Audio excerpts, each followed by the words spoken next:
الله ربي والإسلام ديني ومحمدا رسول الله ويقيني. Jadi Ustadz masih ingat yang mukul Ustadz pakai batang sapu? Ingat. Ustadz dendam? Enggak. Ingat aja. Terus ya kalau dia ngundang ceramah saya nggak mau datang. Assalamualaikum. Waalaikumsalam. Betul ini Ustaz Abdul Somad? Betul, tak salah lagi. Kita satu pondok dulu. Ya, ya. Abang di Kismu Taklim dulu. Ya, betul, ingat. Pernah mukul pakai sapu. Ya. Bisa datang ke pesantren kami. Aduh, lagi penuh jadwal, Bang. Kaifa halukum? How are you tonight? Apa kabar semuanya? Kumaha? Pripun kabare? Biado? Baakaba? Aga kareba? Itu salah satu kelebihan santri.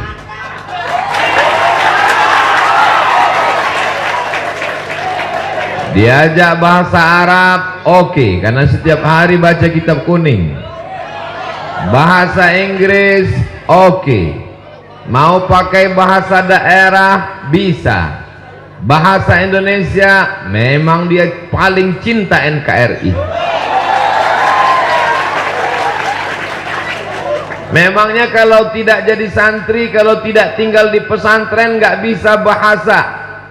Bagaimana mungkin kita bisa bahasa orang lain kalau kita cuman sekolah dari jam 8 masuk, pulang jam 1, cabutnya 3 jam.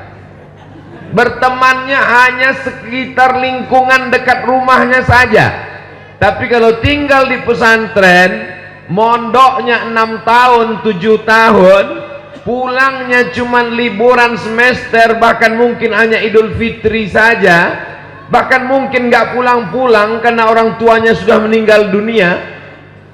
Maka pergaulannya adalah dari Sabang sampai Merauke.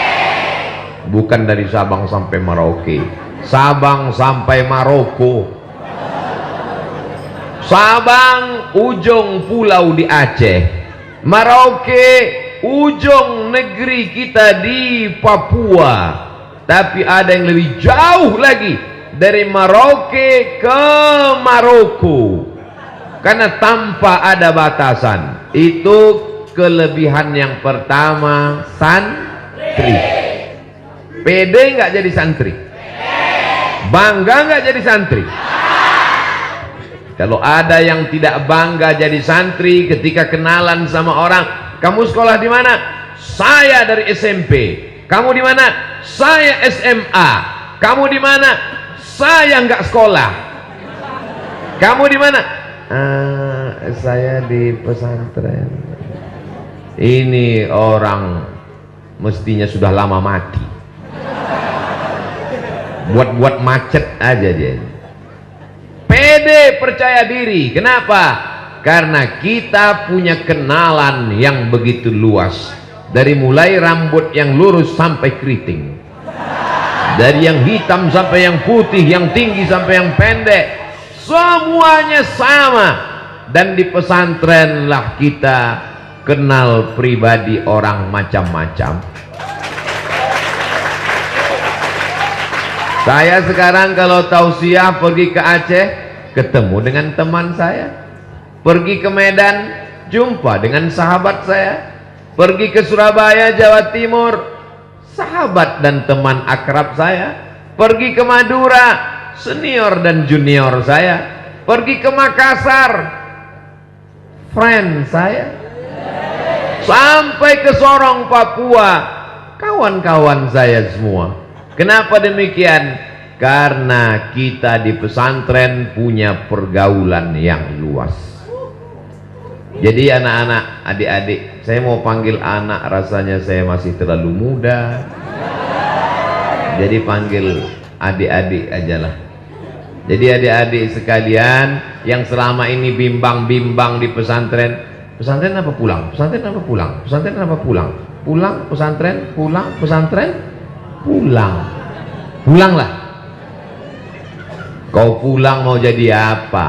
Mau berteman dengan siapa? Mau berteman dengan TV, mau berteman dengan warnet, mau berteman dengan boneka setan. Tapi kalau di pesantren, Masya Allah, Tabarakallah, dan di pesantren kita kenal sifat orang dari berbagai macam suku dan bangsa. Betul? Ketemu sama orang yang datang dari Jawa Barat, orangnya lembut, kumaha atuh damai. Ketemu sama kawan yang dari Medan, Sumatera, sini kau Sunda, sini. Ketemu sama teman yang datang dari Bandung, orangnya lembut. Kadang kita karena pakai sepatu tapaknya terlalu tebal, semakin tebal tapak sepatumu, semakin tak terasa bahwa kau sudah menginjak kaki orang lain. Bisa untuk update status besok pagi. Tapi orang dari Bandung, dari Garut, dari Cicalengka, dari Jawa Barat lembut. Kalau kakinya diinjak, punten, kakinya tolong jangan diinjak. Tapi kalau sama orang di Sumatera lain, begitu kakinya kena sedikit, kemana mata kau? Tapi kita tidak tersinggung. Kenapa? Karena kita sudah kenal.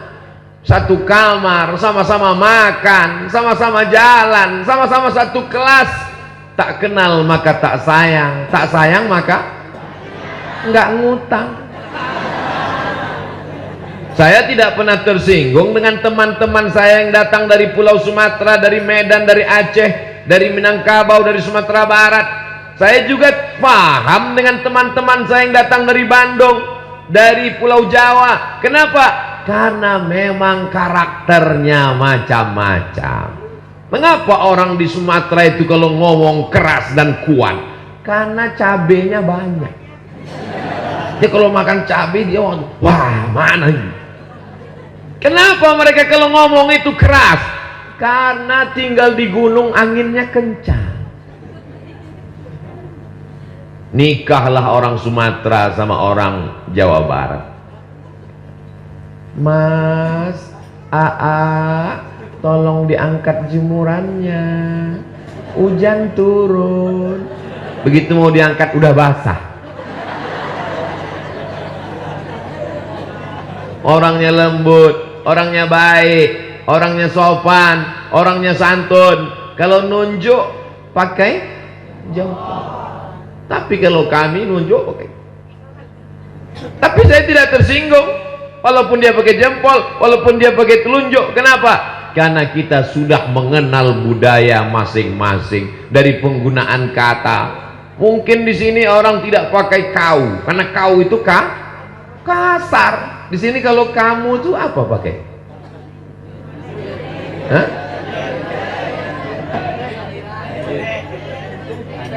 Anjen, lembut, baik. Tapi kalau saya dikatakan orang, dari mana kau soman? Saya tidak tersinggung. Kenapa? Karena sudah mengenal karakter sifat masing-masing. Satu kamar. Loh, memangnya Ustadz satu kamar dulu dengan mereka? Ya. Berapa orang Ustadz waktu itu satu kamar? Cuman berdua, 20. Kayak ikan sarden di susu. Tapi dengan tidur bersama itu menjadi akrab. Kita tahu bunyi. Jangankan wajahnya, jangankan pakaiannya, dari bunyi ngoroknya kita kenal.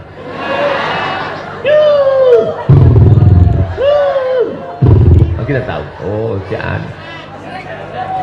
Saking akrabnya, saking dekatnya. Begitu juga ketika kita makan di tempat ruang makan, kita tahu, oh si Anu makanannya bumbu pecal. Oh si anu pelitnya minta ampun.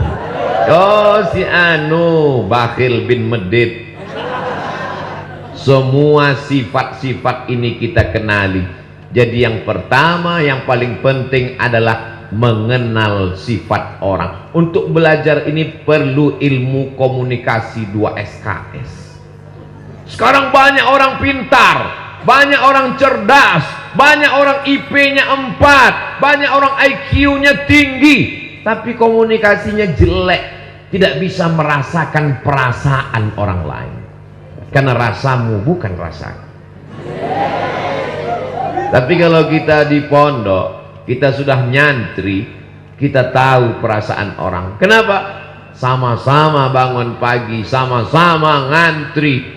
Bangun di Sumatera subuhnya jam 5, bangunnya jam 4. Jam 4 semua bangun, semuanya sholat tahajud bersama. Banyak yang ketika sujud itu, sujud pertama sekaligus sujud terakhir. Allahu Akbar. Jadi kalau sudah ketemu lama langsung tersenyum. Si anu yang tukang molor dulu. Kenal ini penting. Itulah mengapa yang pertama kali adalah khalaqnakum min dzakarin wa unsa wa ja'alnakum syu'uban wa qabaila lita'arafu, untuk saling kenal mengenal sifat dan karakter masing-masing. Kalau Ustadz Abdul Somad ngomong melengking, ada yang tersinggung? Tidak, karena mereka sudah tahu itu memang gaya Ustadz Abdul Somad. Kalau Ustadz Abdul Somad ngomongnya seperti teriak ngamuk, apa ada yang ngomong di belakang? Belum makan, mungkin belum makan. Enggak. Kenapa? Karena mereka sudah tahu. Kalau Ustadz Abdul Somad ngomong mengatakan teriak, menggelegar suaranya, ini jangan-jangan karena enggak dikasih teh manis. Semua tahu Abdul Somad tidak menyindir. Kenapa? Karena semua kenal Abdul Somad tidak pernah minum manis kalau sedang ceramah. Tapi bagi orang yang baru ikut pengajian sekali-sekali, dia langsung curiga, dia langsung suudzon. Ini Abdul Somad radikal, ngomongnya keras. Ini bukan keras, mikrofonnya bagus. Ini bukan keras, sound systemnya mantap, langsung masuk ke telinga, merasuk ke lubuk hati yang paling dalam. Inilah pentingnya kita menjadi santri. Jadi anak-anak, saya terus mau nyebut anak, mentang-mentang anaknya baru akikah nyebut anak terus. Adik-adikku sekalian, sebenarnya kita ini sebaya. Betul? Kok betul? Cuman bedanya saya duluan lahir. Saya lahir 1977. Sebaya bapak kalian. Berarti umur sekarang 2022, berarti sudah 45. Saya udah 45 tahun. Walaupun saya bolak-balik meyakinkan orang, saya ini udah 45, dia tetap juga ngotot, masih 25 katanya. Kata jamaah dalam hati, Ustadz aja yang kepedean. Tidak ada suuzon, karena kita sudah saling kenal. Tadi Ibu Nyai di atas, ibu saya, ibu kita semua. Ternyata beliau nonton kajian Ustadz Somad pagi, petang, siang, dan malam. Saya datang kemari karena doa ibu. Beliau yang mendoakan saya. Maka tadi ketika ketemu, emak saya sudah meninggal, Bu. Doakan saya supaya istiqomah iman dan Islam. Doakan saya supaya hati saya tidak dirusak oleh sum'ah, oleh ujub, oleh merasa hebat. Apa nggak merasa hebat? Kiai aja duduk di bawah, saya duduk di atas. Ini Ustaz Abdul Somad katanya mengajarkan kita harus hidup setara, sama santri sama-sama tidur di lantai, sama-sama satu penderitaan. Tapi Ustaz sendiri setelah tamat dari pesantren, Ustaz malah duduk di atas, nggak sopan. Disuruh panitia supaya tampilan kameranya bagus. Nah, dipasang maka di atas, bagus kan? Coba kalau saya duduk di bawah. Tapi saya duduk di sini sementara.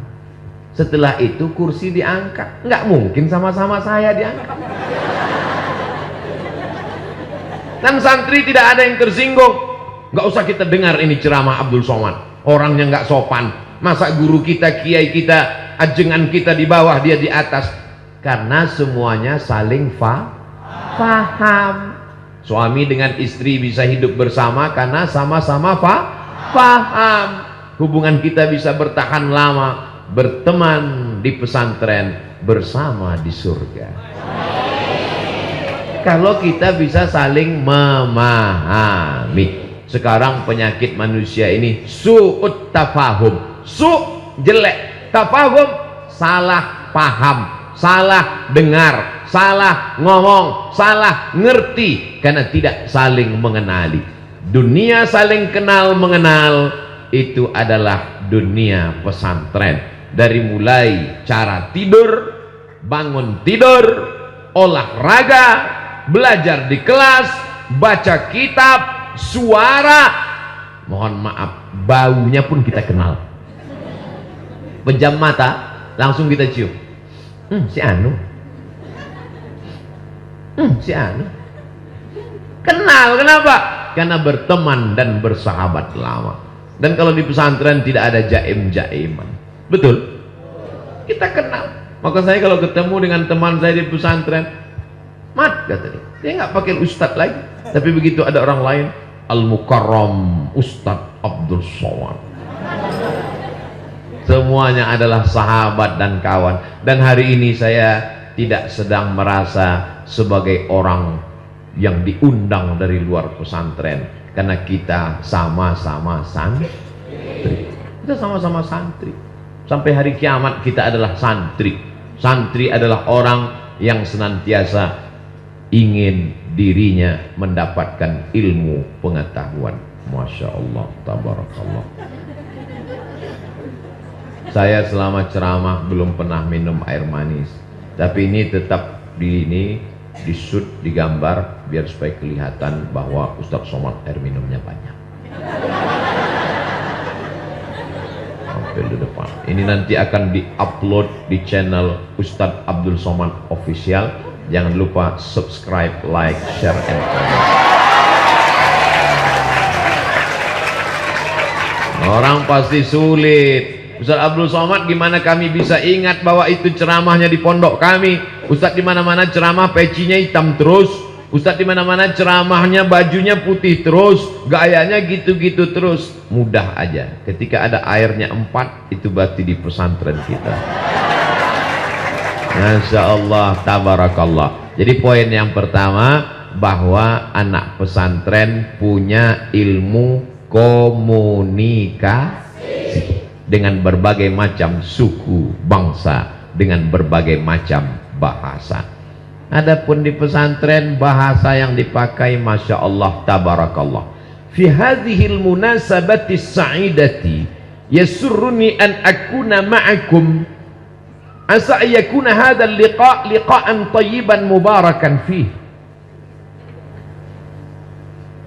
Al-asatidh al-afadil al-ulama al-ajilla al-talabah al-a'izza wa ana bainakum baina hamalatil Qur'an bainal qurra wal huffaz kama qala an-nabi sallallahu alaihi wasallam khairukum man ta'allamal Qur'ana wa 'allamahu. Ladies and gentlemen, kepala beku ditempel semen. In this opportunity I want talking about Islam and the future. Pada kesempatan ini saya ingin berbicara tentang Islam dan masa depan. Bahasa Arab, oke. Bahasa Inggris bisa. Bahasa isyarat, apa lagi? Jadi tidak ada istilah anak pesantren tidak bisa berkomunikasi, anak pesantren gagap, anak pesantren nggak bisa ngomong. Saya ngelihat dengan kepala saya sendiri, dengan kepala pula, dengan mata kepala saya sendiri, anak semester 6 KKN dibawa ke masjid, sebagai pembawa acara. Malam ini Ustadz Somad pembawa acaranya adalah mahasiswa semester 6 yang KKN. Saya nggak sampai hati ngelihat dia megang mikrofon menggeletar. Assalamualaikum yang karena tidak terbiasa. Di pesantren biasa ngomong. Kenapa? Ada muhadarah yang kelas 1 dididik oleh kakak-kakak, yang kelas 5 jadi mudabbir, yang ke kelas 6 mengajar. Kita sudah terbiasa menghadapi orang banyak. Makanya ketika saya tes dosen, Abdul Somad, ya Pak, nanti tes dosen itu ada tes ngomong di depan orang banyak. Apa kamu berani ngomong depan orang banyak? Dalam hati saya, khutbah Jumat aja bisa. Khutbah Jumat kan jamaahnya banyak.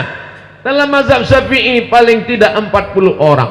Sementara di kelas cuma 25 orang. Rupanya mereka mau ngetes, ini Abdul Somad bisa ngajar apa enggak.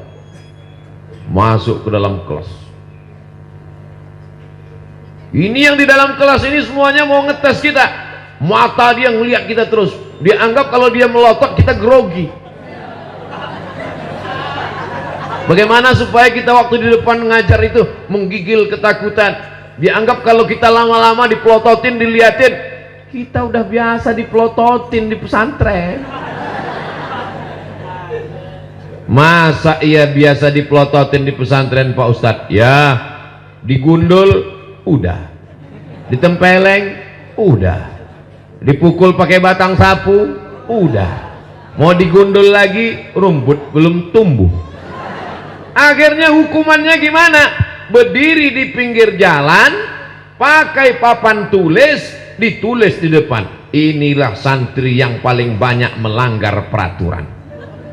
Semua yang lewat melotot. Maka kita sudah terbiasa dipelototi orang. Mungkin dalam hati adik-adik, lo aja kali. Jadi kalau cuma dipelototin 25 orang di dalam kelas pas latihan ngajar, biasa guys. Jadi waktu saya pertama latihan ngajar ujian dosen, mereka di dalam kelas itu memplototin saya biar supaya saya grogi nggak bisa nulis, biar supaya saya grogi nggak bisa ngomong. Dan yang ada memperhatikan melotot itu ada yang cewek. Dia giniin terus. Saya lihat sekali dia gini, saya lihat sekali dia gini juga, saya lagi gini dia gini, saya giniin langsung lihatin.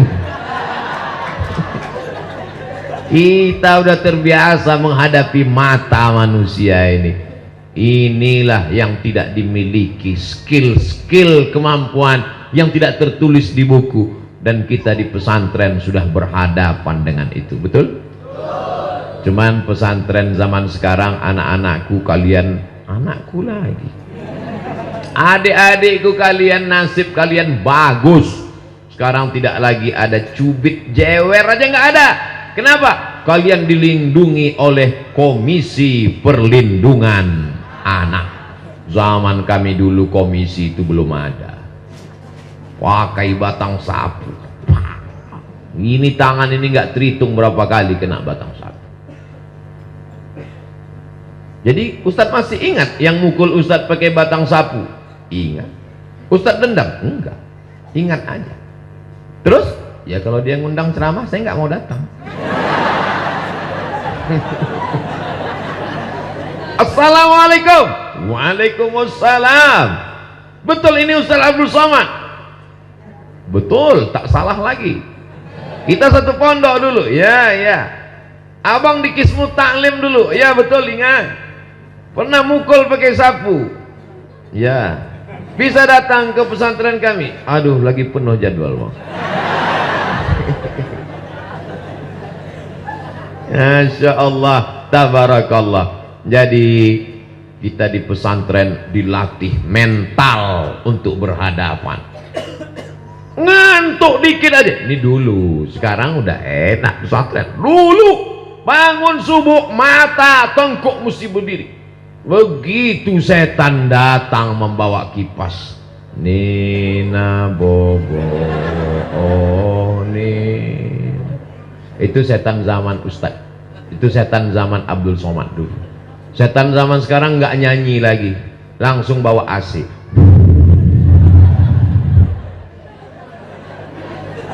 Begitu rasanya duduk di atas kelopak mata ini, setan rame-rame duduk di sini.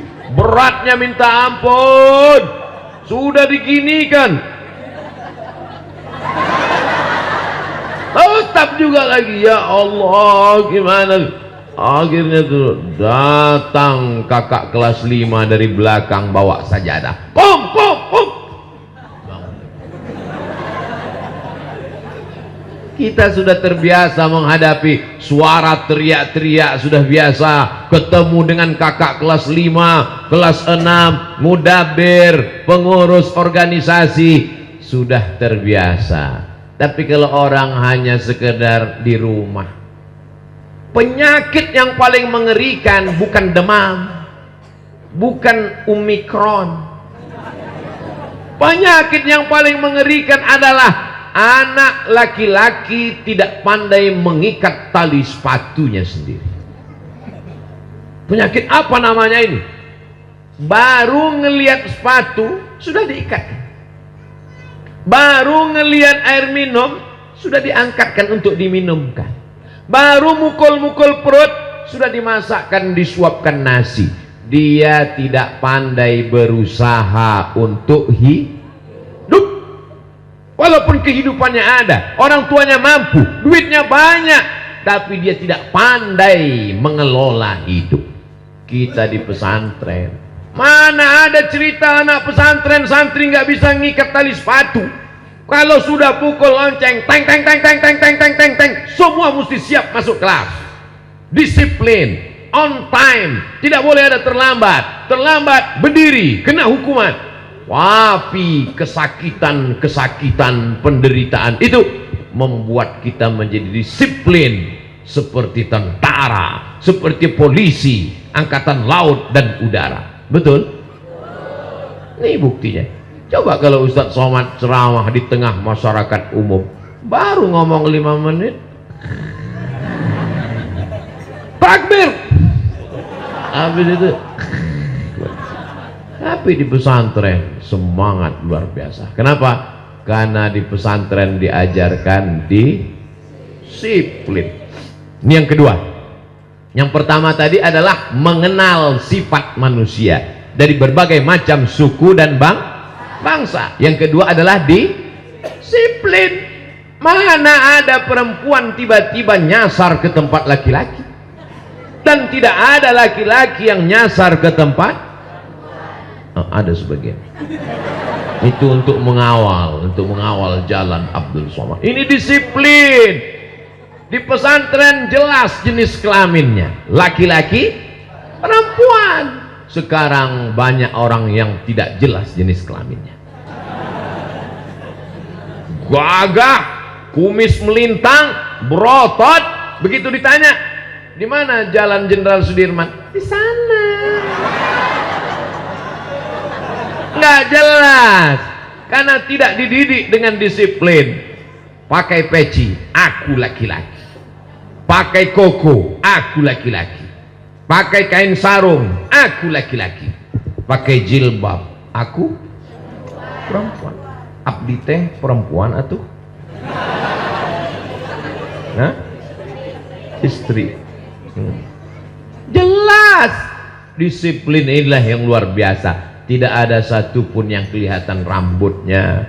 Di dalam ditutup pakai khimar. Khimar, kain yang menutup rambut. Saya sebetulnya mau ngasih tahu bahwa saya tidak gundul. Setelah ditutup, dia lihat tidak ada rambut satupun yang keluar, dirapikan, barulah dipakai kain panjang, hijab, orang kita menyebut jilbab, panjang, menutup, tertutup, tertutup.